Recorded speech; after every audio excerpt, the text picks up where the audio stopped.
Et voilà, nous poursuivons cette 4e édition de Médias en scène. Merci d'être toujours si nombreux ici en présentiel et à nous suivre sur le site internet médiasenScène.com. On a beaucoup parlé de numérique depuis le début de cette matinée. On va maintenant s'intéresser à la presse quotidienne avec cette question cruciale, vaste, dense. La presse quotidienne a-t-elle trouvé un modèle économique? Point d'interrogation. Pour tenter d'y répondre, 4 invités. Louis Dreyfus, président du directoire du groupe Le Monde. Bérénice Lajoigny, directrice générale du pôle Les Échos, partenaire de ce festival. Laurent Prudhomme, directeur général de l'Équipe. Et Marc Feuillet, directeur général du Figaro. Pour animer ces échanges et cette conversation, Didier Siamour, journaliste et responsable éditorial de Médias en scène. Didier, c'est à toi. Rendu d'antenne 11h25 pour accueillir vos questions. C'est parti. Merci François. Et tu vas voir qu'il y a beaucoup de liens avec le numérique, même quand on parle de presse quotidienne et de presse papier. Bonjour à tous. Alors, les premières années de Médias en scène, nous étions plutôt à nous interroger sur la survie de la presse quotidienne. En 2021, signe sans doute d'une amélioration, on s'interroge sur son avenir, ses perspectives, pour savoir si elle a trouvé son modèle économique, comme le disait François. Alors pourtant, la crise sanitaire, avec ces périodes de confinement, de fermeture de commerce, a impacté les ventes en kiosque, la diffusion papier. En revanche, elle a prouvé, si besoin était, la pertinence de, si ce n'est l'obligation d'une diffusion dans le numérique. Et ce, depuis plusieurs mois, les principaux quotidiens affichent des progressions records sur les abonnements payants. Surtout, si le chiffre d'affaires est de moins en moins dépendant des ventes papier, nous allons également voir que ce sont les différentes activités des groupes construites autour du journal qui prennent un poids prépondérant. Alors, pour parler de ces évolutions et essayer de se projeter dans l'avenir, donc nous avons quand même 4 éditeurs des principaux quotidiens nationaux, 2 généralistes et 2 spécialisés. La première question que j'ai envie de vous poser, c'est tout simplement comment avez-vous traversé cette crise ces derniers mois? Bérénice, je vais commencer par vous. Honneur à vous. Merci. Alors d'abord, j'ai des voisins qui essayent de m'impressionner là. Donc je vais essayer de résister. Pardon? C'est ça, c'est mieux? Ok. Alors, comment on a traversé la crise? Je garde moi le souvenir d'une période d'une intensité incroyable. Avec, c'est vrai, des activités qui ont souffert pendant cette période. Dans le groupe, on a pas mal d'événements. Aujourd'hui, c'est une belle illustration. Et cette partie-là a été stoppée une bonne partie de l'année 2020. On a aussi eu un petit coup de frein en publicité au printemps 2020. Voilà, mais il y a aussi eu des choses absolument formidables et très très positives pendant cette période. La première que je voudrais souligner, c'est l'incroyable mobilisation de la rédaction des Échos. Je me souviens que la première semaine du confinement, Nicolas Barré, qui est le directeur de la rédaction, se demandait s'il allait pouvoir continuer de couvrir toutes les rubriques pendant la crise, s'il y aurait assez de contenu, si on allait pouvoir continuer à donner suffisamment de contenu à nos lecteurs. Bon, et je crois qu'on a réussi très très bien à le faire. Nos lecteurs nous l'ont dit. Et la chose très enthousiasmante, c'est que cette mobilisation, elle a eu des résultats immédiats. Et ça, c'était vraiment très très porteur. Donc pendant le confinement, le premier confinement, l'audience des Échos a été multipliée par 2 et on a recruté en moyenne 5 fois plus d'abonnements que les mois précédents. Je vais poser rapidement la question, c'est une question d'ouverture. Je voudrais poser la question à votre voisin, okay. À Marc Feuillet à gauche. Le Figaro, la période de confinement, est-ce que ça a eu un impact positif ou négatif sur la diffusion du journal? Je dirais qu'il y a eu plusieurs bonnes nouvelles avec le confinement. C'est un paradoxe parce que on a tous vécu, évidemment, notamment entre mars et juin, une période très difficile en termes d'organisation, puis même sur le plan économique. Mais il y a eu plusieurs bonnes nouvelles. D'abord, je crois que cette période de confinement a montré l'importance, plus que jamais, d'un journalisme professionnel, de rédaction qui travaille. Et de ce point de vue-là, je crois qu'on a tous fait une belle performance et ça accroît encore le rôle, enfin la fonction de notre métier dans la vie de la démocratie qui est la nôtre. La deuxième bonne nouvelle, c'est évidemment la très forte progression des audiences digitales. Quand on parle de presse papier, on parle aussi maintenant, pour les marques comme les nôtres, de sites internet très puissants, parmi d'ailleurs les plus puissants de France en termes d'audience. La troisième bonne nouvelle, c'est les revenus lecteurs. Hein, on en parlait tout de suite, la progression des abonnements digitaux qui apportent un surcroît de chiffre d'affaires et un surcroît de marge. Et puis, je dirais, la rapidité du rebond. Moi, ce qui me frappe, c'est que je me souviens, en été 2020, on se disait, au fond, pour notre groupe, on va renouer avec nos résultats historiques en 2022, 2023, ça va être progressif. La profondeur de la crise va nécessiter du temps pour revenir. Et en fait, dès le premier semestre 2021, je dirais même dès la fin de l'année, il y a eu une poussée de nos revenus, un retour de la publicité et toujours cette progression des audiences et des revenus lecteurs. Voilà, je dirais pour donner une tonalité plus positive. Louis Dreyfus, du côté du monde, je crois que le confinement, ça a été une période presque propice à la diffusion en numérique en tout cas. Oui, je ne vais pas répéter ce qui vient d'être dit parce qu'on partage tous en fait le constat. Presque tous, on verra tout à l'heure avec votre voisin de droite, c'est pas forcément toujours. Justement, j'essayais d'être un peu inclusif pour pas le mettre en difficulté. Non, nous, si je veux compléter par des chiffres, on a gagné pendant la période de confinement 130 000 abonnés numériques. C'est-à-dire qu'on a une croissance de 56% de notre portefeuille d'abonnés numériques. Ce qui veut dire que, pour vous donner un élément de contexte, en 2021, le chiffre d'affaires de l'abonnement numérique du monde, seulement du monde et seulement l'abonnement numérique, sera autour de 50 millions d'euros. C'est-à-dire que je peux payer 100% de ma rédaction, des salaires, des frais de fonctionnement, des piges, des photos, maintenant avec les revenus de l'abonnement numérique. Donc on est en train, on continue à investir sur le papier, mais maintenant on est en train de trouver, donc ça devient massif et il y a eu une accélération très forte et ça c'est grâce au confinement. Et puis la deuxième chose que notait Marc, et il a raison d'insister là-dessus, c'est qu'il y a un rebond publicitaire qui aujourd'hui, dont on profite. Moi je voyais ça depuis juin, on a par rapport, c'est-à-dire que maintenant on dépasse les scores de 2019 en termes de revenus publicitaires puisqu'on est environ à plus 15% par rapport à 2019. Donc il y a aujourd'hui, de manière paradoxale, les grands titres de presse quotidienne sortent mieux armés face à l'évolution de notre métier, puisqu'on a un socle de revenus avec l'abonnement numérique qui est beaucoup plus important, plus constant aussi, et puis des revenus publicitaires qui sont maintenant en croissance, et donc on sort dans de très bonnes conditions de cette période de Covid. Laurent Prudhomme, à la tête de l'équipe, je ne voulais pas vous stigmatiser, vous l'avez bien compris, mais on sait que ce journal qui nous fait vivre l'actualité sportive, cette actualité sportive pendant le confinement, forcément, elle a été mise entre parenthèses pour une partie du temps. Il a fallu continuer à faire vivre le journal. Comment vous avez traversé cette période ? Alors, moi, je n'étais pas à l'équipe, donc je suis arrivé en janvier dernier. Mais c'est pour ça que, en fait, vous avez tout à fait raison, à la différence de mes confrères, l'équipe a perdu l'essence même, j'allais dire, l'essence même de son contenu, c'est-à-dire le sport. Pendant plus de 4 mois, il n'y a plus une seule compétition sportive d'organiser.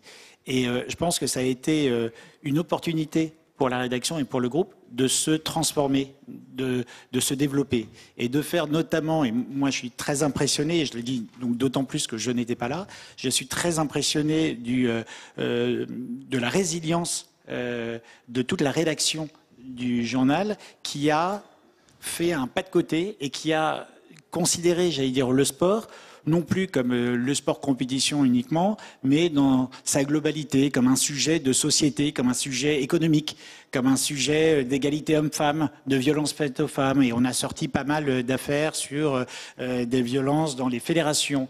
Et ça a été le prémisse, je trouve, d'une transformation, puisque en mai dernier, on a fait évoluer notre offre numérique, qui est passée d'un site à une plateforme de streaming, avec notamment, et on en reparlera après, une offre qui s'appelle l'Équipe Explore, et qui est une offre de documentaires, de récits, de podcasts, ce fameux, je dirais, pas de côté, ce temps long.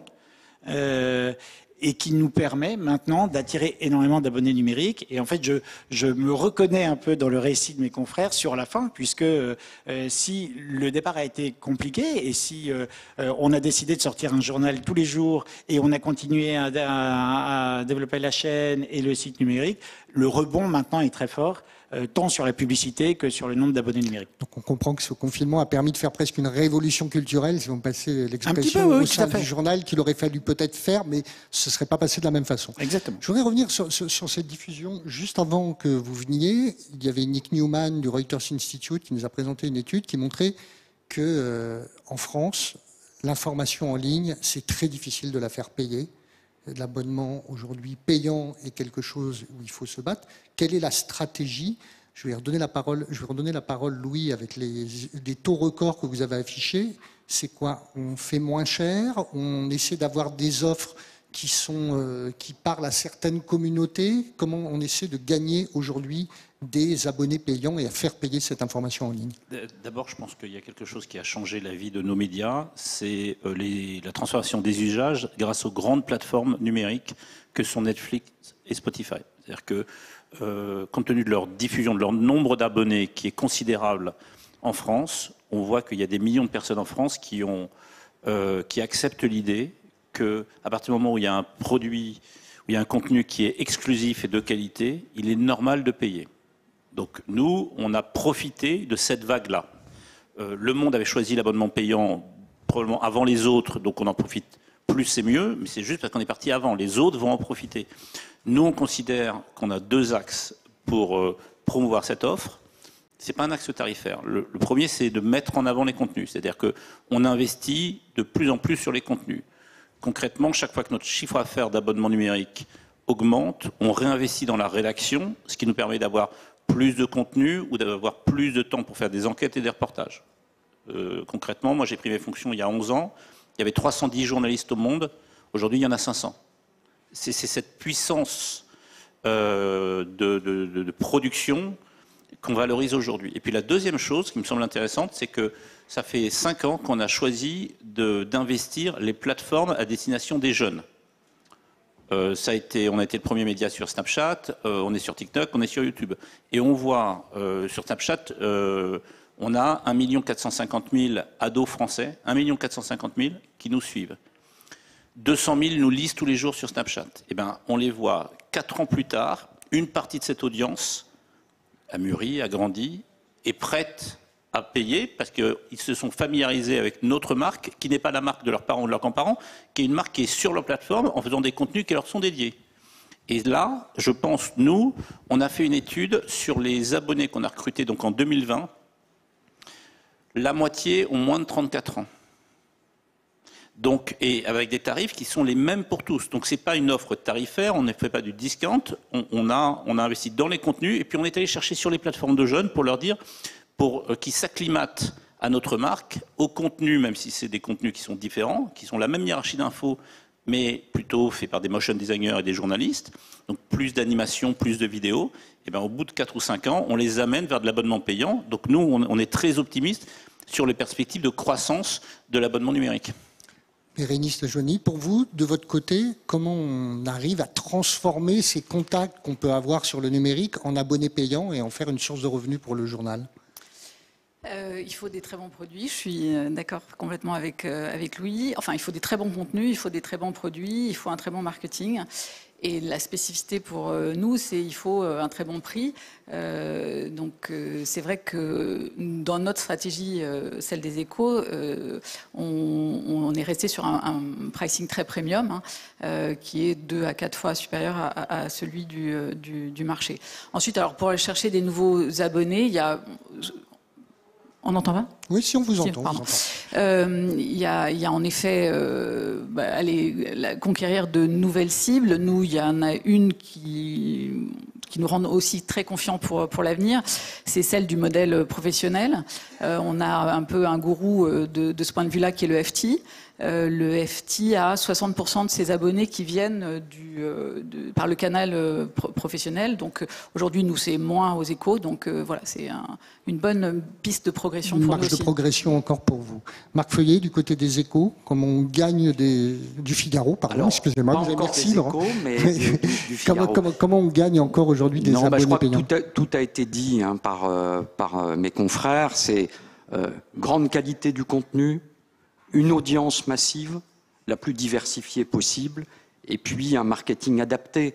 Et là, de ce point de vue-là, il y a eu énormément d'innovations, d'ailleurs, qui sont venues, je dois le dire, beaucoup des États-Unis, notamment du New York Times et du Washington Post, qui ont un peu inspiré les quality papers européens. Beaucoup d'éditeurs, j'ai l'impression, français, se sont inspirés de ces modèles. Évidemment. Mais indépendamment de cet exemple, et particularité quand même du monde anglo-saxon, je ne suis pas tout à fait d'accord avec votre analyse qui consiste à dire qu'on est en retard ou que la France... Il y a une réticence. Au contraire, ce qu'ont montré ces 2 dernières années, c'est que justement, les internautes étaient prêts à payer pour une information de qualité. Et c'est ça qui, je crois, nous donne, quelqu'un l'a dit, beaucoup d'optimisme pour les années qui viennent. Voilà. Donc pour nous, c'est un défi de continuer cette accélération, tout en ne renonçant pas à un modèle d'audience large, parce que je pense qu'on n'est pas des médias de niche, on est des médias grand public. Le site du Figaro, c'est 23, 24, 25 millions de visiteurs uniques. Il ne faut jamais renoncer à cette vocation. Et puis ensuite, évidemment, un marketing adapté pour transformer et conquérir. Voilà. Ça, c'est ce qu'on fait depuis des années, et je crois tous avec un grand succès. À l'équipe, Laurent Prudhomme, vous avez expliqué qu'il y a eu cette révolution culturelle, comme je disais tout à l'heure, traiter différemment l'actualité, une autre actualité, et en même temps, pour vous, le payant, l'abonné payant, c'est lui offrir aujourd'hui tous les contenus possibles, sous toutes les formes, c'est ça? Oui, exactement, et c'est profiter aussi de la complémentarité de nos médias. Le groupe L'Équipe, ce n'est pas uniquement un quotidien, on parle beaucoup de l'offre numérique, mais on a aussi la chance d'avoir une chaîne de télévision. Et Louis parlait de la vidéo. Effectivement, nous, on développe tous les formats et on développe aussi beaucoup le format vidéo. Et je vous l'ai dit, notre site est maintenant une plateforme, et une plateforme y compris de streaming. C'est-à-dire que l'offre sur la plateforme L'Équipe, elle est triple. Toujours l'information qui est au cœur, c'est le socle de la démarche, avec effectivement des contenus gratuits, des contenus payants.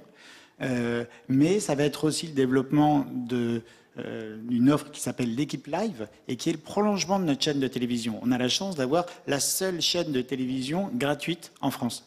Sur le sport. Sur le sport, pardon, excusez-moi, sur le sport. Mais voilà, et dans le contexte actuel, et notamment après cette pandémie, on se rend compte que les Français ont consommé beaucoup la télévision gratuite et beaucoup d'offres de streaming et un peu moins de télévision payante traditionnelle. Donc on profite, nous, de cette situation de marché pour prolonger notre offre linéaire avec notre chaîne L'Équipe sur la plateforme en créant L'Équipe Live. Et donc L'Équipe Live, c'est la possibilité de voir toute la journée des compétitions sportives commentées. Voilà, on a du foot, on a énormément de cyclisme, donc c'est la possibilité de consommer sur la plateforme des compétitions de sport. Et aussi cette offre dont je vous parlais, L'Équipe Explore, où là on est dans le documentaire, dans le podcast, et dans l'écrit, dans le long récit. Donc c'est offrir une offre complémentaire et jouer sur tous nos formats. Je vous dis, utiliser pleinement notre chaîne gratuite pour aussi faire la promotion de notre offre numérique, utiliser pleinement notre quotidien pour faire la promotion de l'offre numérique et jouer à plein cette complémentarité. Alors je vais rester avec vous, Laurent Prudhomme, parce qu'on pourra après étendre cette question à vos camarades. Vous avez également des accords de distribution avec Canal, avec le groupe Bouygues. Qu'est-ce que ça apporte? Est-ce que ça vous apporte justement de l'abonné payant? Qu'est-ce que ça vous génère pour l'équipe? Absolument, puisqu'on est là, on est maintenant à plus de 335 000 abonnés payants à l'équipe, à l'offre numérique de l'équipe, avec une approche, j'allais dire exactement comme Netflix. On peut maintenant s'abonner à Netflix soit directement, soit en passant par des plateformes. On a exactement cette même approche. Moi, j'ai pas la chance d'avoir fait toute ma carrière dans la presse écrite, je viens plutôt de la télévision, et donc il y a maintenant vraiment une convergence de tous ces médias. Et c'est vrai qu'il nous paraît assez logique d'aller voir les plateformes ou les fournisseurs d'accès à Internet qui vont pouvoir proposer à leurs abonnés, télé et mobile, une offre 360 qui comprend à la fois de l'écrit, de la vidéo, des podcasts, voilà. Donc pour nous c'est très important. Et à ce sujet, je sais que le monde n'y a jamais été, et Louis m'en avait parlé. Nous avons pris la décision pour le groupe L'Équipe de sortir des kiosques numériques. Parce que on considère, si vous voulez, on n'est pas contre les kiosques numériques, mais on considère que l'expérience numérique pour un abonné à L'Équipe doit être globale. C'est à la fois la lecture du PDF, mais c'est aussi la possibilité de voir la chaîne de télévision, de voir des compétitions, de voir des documentaires. Et donc, on veut offrir à nos abonnés une expérience complète. On va y aller crescendo. Je vous donnerai la parole après, Louis. Bérénice Lajoigny et Marc Feuillet, vous, votre position par rapport à ces kiosques, est-ce que vous dites qu'on ne peut pas confier sa distribution à des tiers, il faut être en direct, ou est-ce qu'on doit tout maîtriser, ou on est prêt à travailler avec des apporteurs, on va dire, d'abonnés? Si seulement on pouvait ne pas confier la distribution à des tiers. En numérique, on parle du numérique. Vraiment, en numérique, pour ce qui nous concerne, par exemple sur les applications, notre premier distributeur c'est Apple, c'est le store d'Apple, évidemment, et d'ailleurs c'est un problème. Car il faudrait qu'on déploie le modèle qui est, à mon avis, le modèle d'avenir, qui est celui de l'autodistribution. C'est-à-dire qu'on se distribue nous-mêmes. Hein. On a une relation directe avec nos abonnés. Ce qui nous manque, ce n'est pas la fluidité de l'expérience Apple, c'est tout simplement les adresses et le contact direct avec nos internautes. Donc, je dirais, le futur pour tous les titres, c'est quand même ce modèle d'autodistribution. Alors peut-être le modèle de L'Équipe est particulier par rapport aux chaînes de télévision, mais en tout cas, ça reste pour nous le modèle essentiel. Je crois qu'on est encore présent sur le kiosque, mais sur un opérateur télécom. Mais pour nous, c'est vraiment une distribution qui est accessoire, et en aucun cas, évidemment, pour nous, c'est l'avenir. Bérénice Lajoigny, pour les échos. Oui, alors pour nous, enfin pour deux raisons, on n'est pas sur les kiosques. La première, c'est une raison de prix. Hein. Vous l'avez vu, c'est vraiment une force de notre portefeuille, donc on le maintient. Et la deuxième, c'est que on parlait du marketing tout à l'heure. La conviction qu'on a acquise et qui est quand même une évidence, c'est que si on veut que les gens s'abonnent, il faut qu'ils lisent nos contenus. Si on veut qu'ils restent et qu'ils se réabonnent, il faut qu'ils les lisent. Et la meilleure façon d'entretenir la relation avec le lecteur, c'est d'avoir une relation directe, de pouvoir pousser les bons contenus au bon moment, de pouvoir sélectionner, d'apprendre à reconnaître ce qu'ils apprécient et pouvoir leur suggérer. Et ça, c'est ce qu'on ne peut pas faire avec un tiers. Donc, on n'y a pas été jusqu'à présent et on n'ira pas, non. Louis Dreyfus, vous, pour Le Monde, ça a été un refus catégorique. Ça a été la première décision qu'on a prise après la recapitalisation du Monde, donc en 2010, c'est de ne pas aller, je crois que la structure s'appelait e-press, c'était en cours de constitution, et la première décision qu'on a prise avec les actionnaires, c'est de ne pas aller là-dedans, pour plusieurs raisons. D'abord, il y a une question d'engagement et de lien direct avec son abonné, et puis, il y a 11 ans déjà, la question de réussir à faire payer était centrale pour le numérique. Et pour moi, le kiosque numérique donne quand même une impression de gratuité, c'est-à-dire que vous n'êtes pas capable d'isoler la valeur de tel ou tel contenu. Aujourd'hui, on a un revenu moyen par abonné au monde.fr qui est supérieur à 10 € par mois.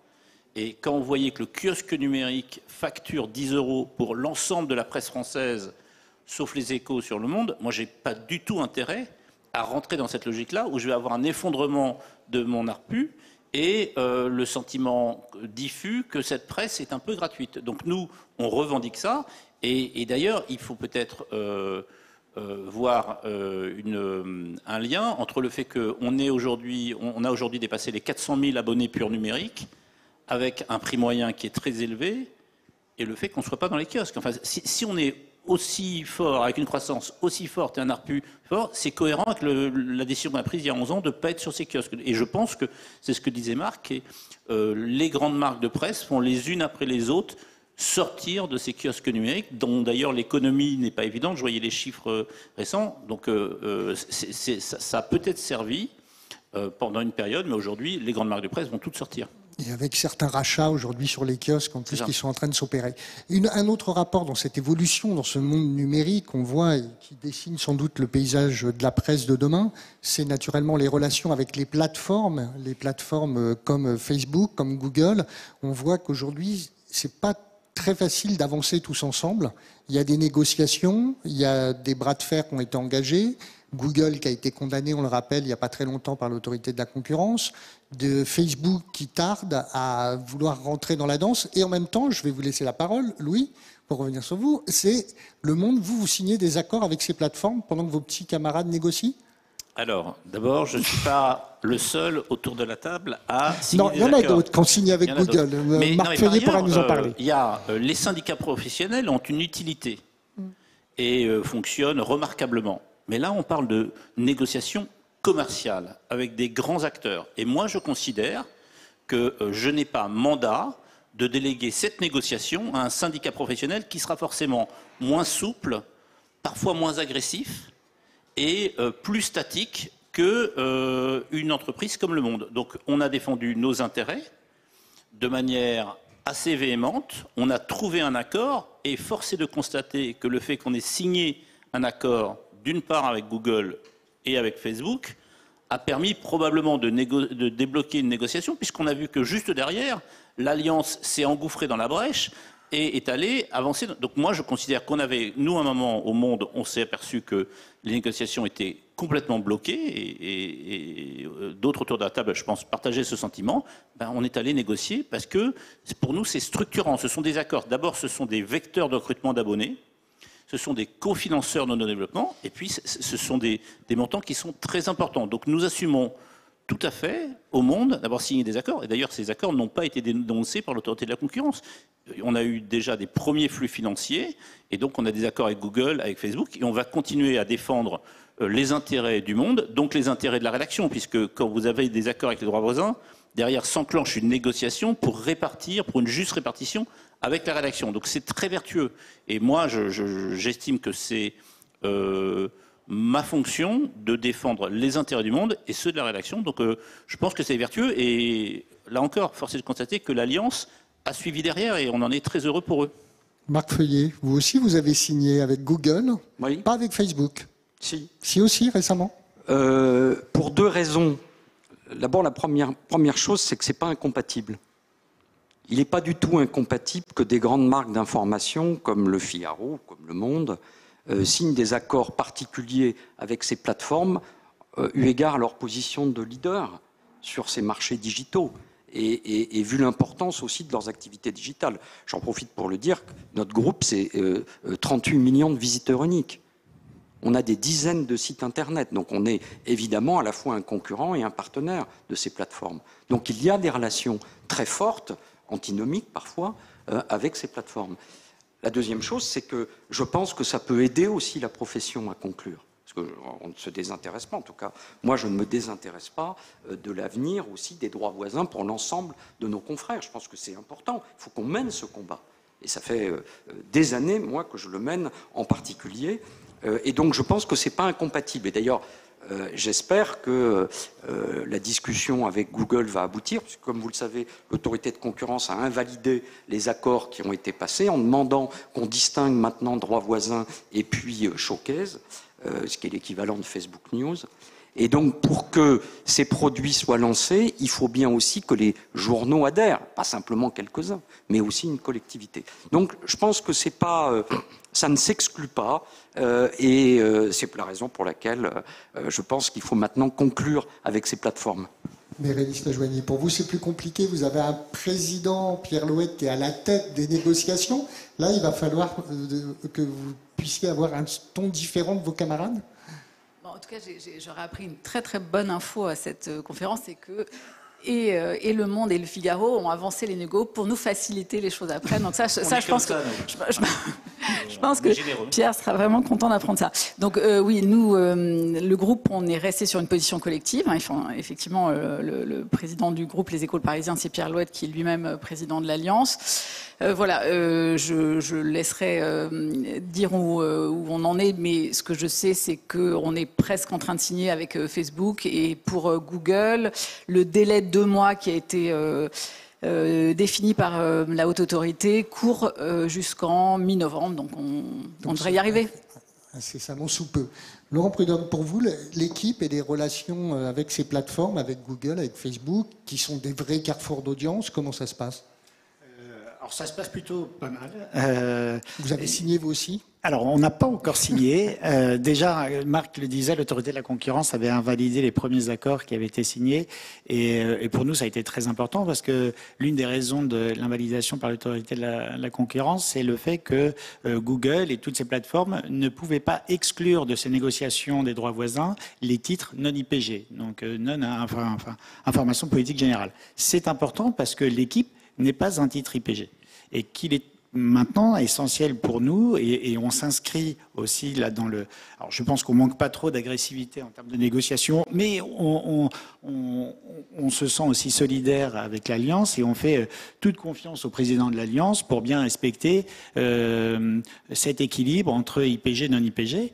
Et voilà, et donc dans ce cadre-là, on poursuit les négociations. Et alors, au-delà des droits voisins, on a des partenariats avec ces plateformes, et notamment, je ne sais pas si vous avez vu, mais on a fait un partenariat avec Amazon, puisque maintenant l'équipe s'est associée avec Amazon à la fois pour diffuser avec eux la Ligue 2, les matchs de Ligue 2, mais surtout, et c'est intéressant de voir l'arrivée de ces plateformes, notamment sur le territoire français, puisqu'ils diffusent également les matchs de Ligue 1, mais n'ont pas de journalistes, n'ont pas de studio, et doivent faire des émissions. Et donc l'équipe a créé une société de production qui s'appelle 21 Productions, et nous sommes maintenant le prestataire délégué d'Amazon pour tous les matchs de Ligue 1, tout leur programme sur leur offre Amazon Prime. Donc voilà, on essaye aussi on n'est pas contre les plateformes. Je pense qu'on l'a tous dit, on doit travailler avec eux. Ils nous apportent aussi bon nombre de nos abonnés numériques. Donc voilà, on essaye de collaborer avec eux tout en se faisant respecter.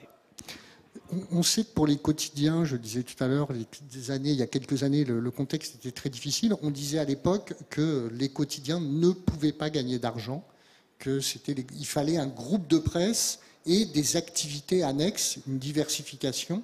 Est-ce qu'aujourd'hui, cette situation a changé, Louis Doffius ? Oui, le monde est rentable, était bénéficiaire. Tout seul, rien que sur son activité de quotidien. Le Monde était bénéficiaire l'an dernier, le sera encore cette année. Mais parce que d'abord, il y a eu un énorme travail de restructuring. Je vous rappelle qu'on a fermé une imprimerie, qu'on a baissé les coûts de structure, et puis qu'on a des revenus qui n'existaient pas. L'abonnement numérique, l'abonnement numérique, il y a 10 ans, devait rapporter 5 millions d'euros. On est à 50. Donc, vous voyez l'ampleur. Et face à ces 50 millions d'euros, il y a peu de coûts de distribution, il n'y a pas de coûts de fabrication. Donc, vous avez un modèle qui est beaucoup plus vertueux. C'est-à-dire que vous pouvez vous concentrer dans les moyens rédactionnels, les moyens de développeurs. Je crois qu'on a 75 maintenant développeurs au monde, et puis les moyens marketing. Donc vous avez quelque chose qui est beaucoup plus sain, qui permet qu'aujourd'hui, les grands acteurs de presse quotidienne sont rentables et sont capables d'envisager de la diversification qui n'est pas seulement pour compenser les pertes, mais au contraire, qui sont des relais de croissance avec un système qui est aujourd'hui bénéficiaire. J'ai à côté de moi quelqu'un qui va... Et un petit peu mettre du temps, malheureusement, mais c'est pour générer davantage d'interactivité vis-à-vis du public, puisqu'il nous reste 5 petites minutes. Alors, est-ce que vous avez des questions dans la salle? Sinon, moi, j'en ai sur mon iPad et j'ai des questions numériques, mais sinon, je vous laisse la primaire. Est-ce que quelqu'un veut poser une question ici, dans la salle? Sinon, je vous laisse le temps de réfléchir à une question, le temps que je pose celle-ci, qui concerne le service de fact-checking qu'on voit évidemment arriver de plus en plus dans les médias. On a une question de Erwan Tanguy qui nous dit « Est-ce que cette économie ou ce fact-checking peut-il devenir une source de revenus pour les éditeurs de presse quotidienne. En gros, est-ce que le fact-checking peut devenir un modèle de croissance? Qui veut répondre? Marc? Écoutez, on ne se sent pas du tout la vocation d'être une entreprise de service pour vérifier les fausses informations diffusées sur les réseaux sociaux. C'est pas du tout notre projet éditorial. Au contraire, je crois qu'il faut mieux se concentrer sur notre propre offre, sur notre propre singularité. Alors je sais que l'AFP a passé beaucoup d'accords avec Facebook, notamment dans le monde entier. Et aussi peut-être avec Google. Donc ça, je comprends cette économie, mais pour ce qui nous concerne, non. Pas de modèle économique à voir sur le fact-checking? Si, petite non, réponse. Non, ce n'est pas un modèle économique. En revanche, c'est une des fonctions que nous considérons importantes de faire vivre au sein de la rédaction. Donc on a une cellule qui sont les décodeurs qui travaillent et qui travaillent très bien. Et je pense que dans notre capacité à s'adresser aux jeunes audiences, elle est particulièrement importante. C'est-à-dire que si on veut avoir un rôle pédagogique, donc de décryptage d'informations, eh bien, on a besoin de ces cellules-là qui, à terme, nous permettent d'être crédibles auprès d'une jeune audience qui, plus tard, s'abonnera. Donc, est-ce qu'il y a un modèle économique intrinsèque? Non. Est-ce que ça a une utilité, une fonction au sein d'une rédaction comme celle du Monde? Oui. Oui, donc on l'entend bien presque comme produit d'appel, en disant qu'il y a des jeunes qui vont s'intéresser justement parce qu'on va désamorcer ou débunker une information et qui vont peut-être découvrir votre média, Le Monde, à cette occasion-là. Dernière chance en public, s'il y a une question. Oui, il y a un micro qui va venir à vous. Qui arrive. N'hésitez pas à vous présenter si vous en avez envie. Bonjour, Paul Laricard. Je développe un nouveau média, donc plutôt audio. Donc j'ai une question au niveau de l'audio. Est-ce que vous pensez que le développement de l'audio payant, donc les podcasts, les articles lus et les podcasts premium, sont un relais de croissance pour la presse quotidienne nationale? On peut poser la question à Bérénice Lajoigny avec la story notamment qui est faite par les Échos. Et j'ai exactement la même question sur Internet également concernant le développement en podcast des médias. Ouais, alors nous, on a effectivement un beau succès de podcast aux Échos, la story qui a été lancée en 2019, qui est un podcast d'actualité, un sujet par jour, traité par la rédaction des Échos. Alors nous, on l'a défini comme un produit d'élargissement d'audience, donc il est gratuit pour le moment. Et l'idée, c'est d'aller toucher des nouvelles cibles. Et c'est ce qui se passe en réalité, puisqu'on a un profil plus jeune et plus féminin que pour le reste des produits digitaux. Donc, on n'a pas encore testé le modèle payant. Nous, c'est plutôt un modèle de puissance. À l'équipe, vous avez vous aussi une activité audio? On a une activité audio et c'est vrai qu'au début, nos podcasts étaient essentiellement gratuits et que maintenant, on commence à avoir de plus en plus de podcasts dans la section L'équipe Explore, donc réservée à nos abonnés, donc des podcasts payants. Notamment, on a connu énormément de succès avec un podcast sur la voix des Bleus. On est allé interviewer, ce sont des longs récits sur tous les commentateurs de l'équipe de France de Bleu depuis la création de la télé, enfin ceux qui sont vivants encore. Et c'est un très fort succès, en tout cas une manière de recruter des abonnés. Et notamment hors événements sportifs forts, ces podcasts payants nous permettent d'attirer des abonnés et ça c'est très important pour nous. Louis Dreyfus, vous qui signez des accords avec les plateformes, là encore sur l'audio, c'est avec Spotify, on dit que c'est un accord très rentable. Louis Dreyfus, petite contrainte, car l'audio, le temps... 20 secondes, ça vous va? Oui, on a un accord avec Spotify, on a un podcast quotidien. Moi, je suis convaincu qu'à terme, il y aura un marché, puisque beaucoup de gens passent leur temps avec des écouteurs dans les oreilles et cherchent du podcast. Aujourd'hui, dans la réalité, il n'y a pas de modèle économique. Nous, c'est rentable, mais c'est un podcast quotidien. Donc, on va continuer à investir dessus. On est face à une concurrence qui est évidemment le service public, où ils ont une expertise, des gens de grande qualité et puis des sons bruts qui peuvent mettre en forme. On n'a pas ça, mais je pense que dans les 3 ans, on aura une activité audio qui viendra compléter, un peu comme on a une activité vidéo. Je complète avec un message d'espoir pour le podcast. Il n'est pas payant abonné, mais il est commercialisé publicitairement et il est rentable. Il est rentable. Voilà un beau message d'espoir, justement, quand on interroge le modèle économique. C'était l'intitulé de cette dernière table ronde de la matinée. Merci Didier de l'avoir animé. Un dernier mot, c'est ça Didier? Oui, il y a encore une interview derrière. Bien sûr, mais ce n'est pas une table ronde, c'est une interview. Les mots et les formats sont importants. Merci à vous et à très bientôt. Merci.